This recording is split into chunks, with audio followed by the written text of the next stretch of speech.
Welcome to Bolt Mortem, the search for lost science fiction classic. Spykos 4, more like Spykos 4. First, a little bit about the author. Peter Dagmar was a pen name for English author Frank James Pynchon. Pynchon was born July 30th, 1925, and he died in 1990 at the age of 65. We know that Pynchon was a chemist and that he wrote 8 science fiction novels, but that's all we know.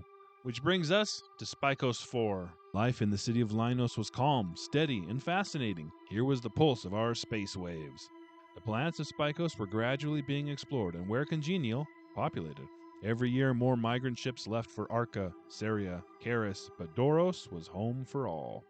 There was plenty for Kairos to do in the space fleets. There was Pylus, the moon of Doros, to destroy. There were forests to burn in Arca. With Cabris, he searched for alien beings. With Yanas, he watched the electronic transfer of living things. With Eric, he talked of art and science. With Nathan, he struggled to keep his own thoughts. With Alcis, he made love. Time was short on Doros. Shorter than any of them knew.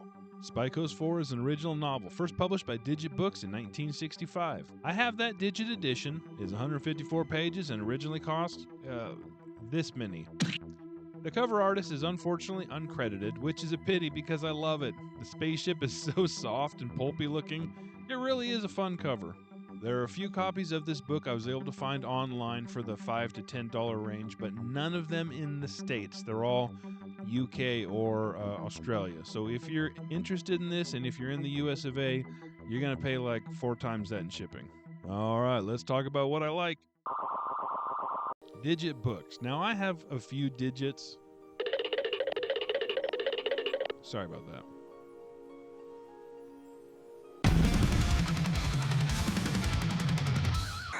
But seriously, all the Digit books I have, they all have fun covers like that, and they are floppy. Watch this.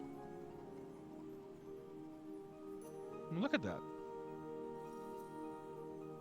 I don't know why. They're just so much floppier than normal books. And I love it. I do actually have one legitimate good point, but I'm going to put it in the fun section. It is a bit spoilery, and it'll all make sense at that point, but we'll get back to that. And now, the bad. Back cover hints at certain events happening, and all those events did indeed happen, but if any one of them sounded interesting or exciting, let me dissuade you of that notion, because this book is unbelievably boring. You're boring.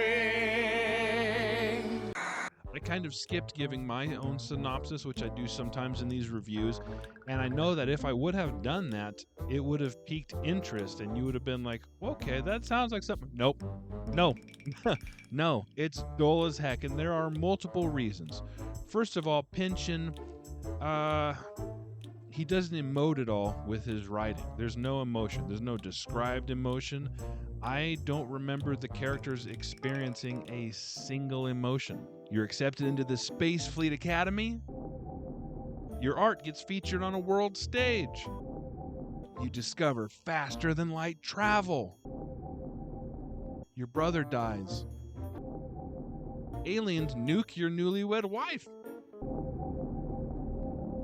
Now all of those things happen, and this feels like it was written by a Vulcan. Additionally, the style of this book is like a diary or a chronicle, but one that's aloof and kind of disinterested, like jotting things down quickly so they can do my diary for the day or something like that. It's like, so we traveled to a distant galaxy. Then we looked around at things. Then we decided to come back. From there, I saw my girlfriend. We went out on a date. The date was pleasant. Then we got in our vehicle and decided to go sailing. We went sailing. This was great. We saw something in the clouds. We were curious about it. Interesting. We went home. Then we got dressed and went to a concert. Then we did 154 pages of this. Now, I don't hate this book, but Pynchon's style and his writing decisions I would describe as anti-immersive. Pynchon had some dialogue crutches that are quite amateurish. When I was first starting out as a very young writer, I would to break up lines of dialogue, I would insert he shrugged or she shrugged. I did it too much. I didn't realize I was doing it. I just did it to break up the monotony of line for heavy dialogue sections, right? Now, for a book that is mostly dialogue, I should say I didn't even realize I was doing this until a friend of mine pointed it out. He's like, boy, there's a lot of shrugging happening. I'm like, shrugging happening? What are you talking about? He's like, everybody shrugs. And I looked back, and sure enough, at least once a page, somebody shrugs. Just an amateurish tag. Same thing here, except it's somebody touches their arm. So somebody would touch my arm, and then it's like at least every other page somebody's touching somebody's arm. It's a dialogue tag that ended up just being so at the end of it I wanted to touch somebody's neck. The perspective bounces between first person and third person willy-nilly. There were some spelling errors, only with the names, which greatly exacerbates the next point. Holy sci-fi names, Batman. Now, obviously, they're going to be, in books like this, there are going to be different names than we're accustomed to. This is perfectly acceptable. It's perfectly normal for science fiction and fantasy, right? But there's just something about this. Maybe it's the sheer quantity of names and locations. Maybe it's how none of these people, places are described, that none of them are explained. We get no definition. Maybe it's the frequency, like every line, there's a couple of them, and maybe it's just how similar they all are syllabically. That's a real word. I'm proud of myself. Enough talking about it. Let me show you. Iris, Abis, Cabris, Alcis, Nas, Zitus, Arca, Anik, Arn, Celis, Sarnos, Seria, Heras, Selak, Doros, Zos, Zorins, Nasin, Linos, Karis, Fren, Pilus, Zitus, Iris, Maze, Carids, Geras, Oxrus, Zin, Nix, Rock, Heiskin, Lysin, Bedrin, Hykos, Hitras, Thays, Dorrance, Danae, Zenos, Blan, Danaan, Rouse, Oros, Quentus, Oxyros, maybe Nos? The funny thing is, I only started writing these down at about the halfway point. And gun to my head, I could only probably explain six or seven of these. Hey, Jake, that was a lot. That was kind of hard to get through. I know. Nice. There is one character, only one, who gets any sort of description, any description at all. And it is Kyrus. Kyrus is our protagonist. It's his love interest, Alcis.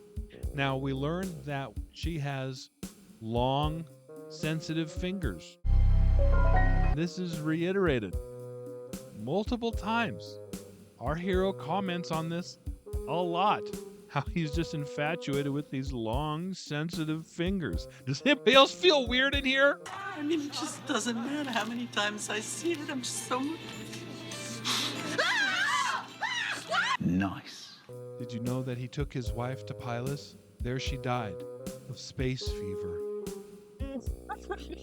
Nice. And this here is the spoiler alert. Believe me, you don't care, because I am convinced, and there is no one who can convince me otherwise, that I am the only person in history who has ever finished this book. I'm the only one who's ever made it to the end. I would bet my bottom dollar on it. And so, this day in the life overview of these white bread characters continues and drags on, and then suddenly aliens appear and people start getting murdered. Yes! A spaceship appears in the sky and just starts nuking all the planets of Spykos. The entire race, what little of them survive, most of them don't. They end up fleeing. They limp along to another planet, like we could barely make it. And the other planet is Baha, Earth. Right there, they find out that they're these humans of Earth look just like us. So now we can integrate. We will disperse. We will become human. Anyway, who cares? Who cares? That's not the fun. That isn't the fun at all. What is fun is being bored out of my skull for 135 pages straight. Bored senseless, and then all of a sudden aliens show up without any preamble, without any warning, and they just start obliterating everything. It was so cathartic, and not gonna lie, I was 100% rooting for the aliens. So what's the verdict? Thrift Shop. There's nothing in here that's offensively bad. It's just the most forgettable book you'll ever read. In fact, some of you may have read it, but your brain was like, I'm not wasting memory space on this. Purge! That fun, pulpy cover is what saves it from returning to pulp. And that is my review of Yeah. Let's talk about what I really want to talk about. And that is the next episode is the start to SF Horror Month. And we are kicking off a month full of thrills and chills, potentially, with The Other Passenger. Why can't we all just get along?